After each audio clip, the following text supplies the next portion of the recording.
नागपुरात महाविकास आघाडीची बैठक पार पडली। हिवाळी अधिवेशनाच्या पार्श्वभूमीवर ही बैठक घेण्यात आली आहे। या बैठकीनंतर सत्ताधाऱ्यांच्या चहापानावर आमचा बहिष्कार असल्याचं वक्तव्य विजय वडेट्टीवारांनी केलं। तर सभागृहात रितसर काम करण्यात सरकारला रस नाही, यांची पापं बाहेर येऊ नये म्हणून हे विरोधी पक्षनेता निवडत नाहीयेत असं वक्तव्य भास्कर जाधव यांनी केलं।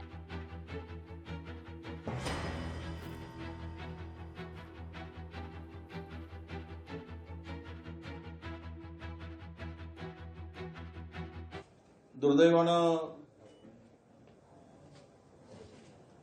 सत्ताधाऱ्यांची मनसुबा आहे की विरोधी पक्षनेता दोनही सभागृहाचे नाही आणि दोनही सभागृहाचे विरोधी पक्षनेते रिक्त आहेत,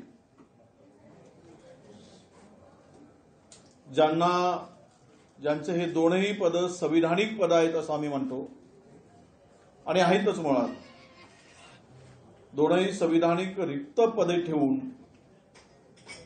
संविधानाचा वर अविश्वास दाखवणाऱ्या सत्ताधाऱ्यांच्या चहापाण्याला जाण्याचं आम्ही टाळलंय आणि म्हणूनच आज चहापाण्यावर बहिष्कार टाकलेला आहे। सरकार हे इतकं मुजोर झाले, सरकार हे एवढं बेमुरवतखोर झाले, याचं कारण असं आहे की त्यांच्याकडे खूप मोठ्या प्रमाणामध्ये पाशवी बहुमत आहे।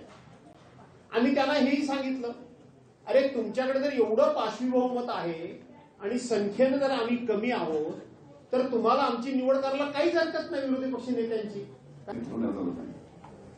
आज विदर्भामध्ये शेतकरी अतिशय अडचणीत आहे। आज आपल्याला माहित आहे की सोयाबीनच्या बाबतीत सोयाबीन मोठ्या प्रमाणात विदर्भ मराठवाड्यामध्ये होतं। सोयाबीनचा हमी भाव जो आहे तो आहे 5,328 रुपये प्रति क्विंटल। हा सोयाबीनचा हमी भाव असताना सुद्धा आज शेतकऱ्यांचं सोयाबीन हे 3,3233 रुपयापर्यंत विकलं जातं। सोयाबीनची आतापर्यंत खरेदी केंद्रच त्या सरकारने चालू केली नाही। अद्यापही राज्याला कुठलीही शेतकऱ्यांच्यासाठी मदत मिळाली नाही।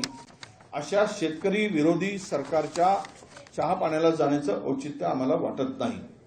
मी या पलीकडे पुन्हा सांगेल आपल्याला की राज्यामध्ये शेतकऱ्यांचा अवमान करण्याची चळावळच चालली आहे।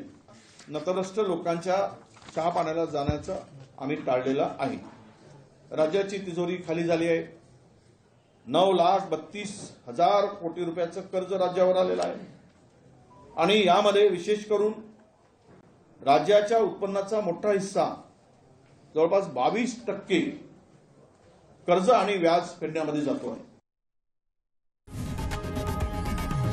लोकशाही मराठी ऐका, पहा, जागरूक रहा।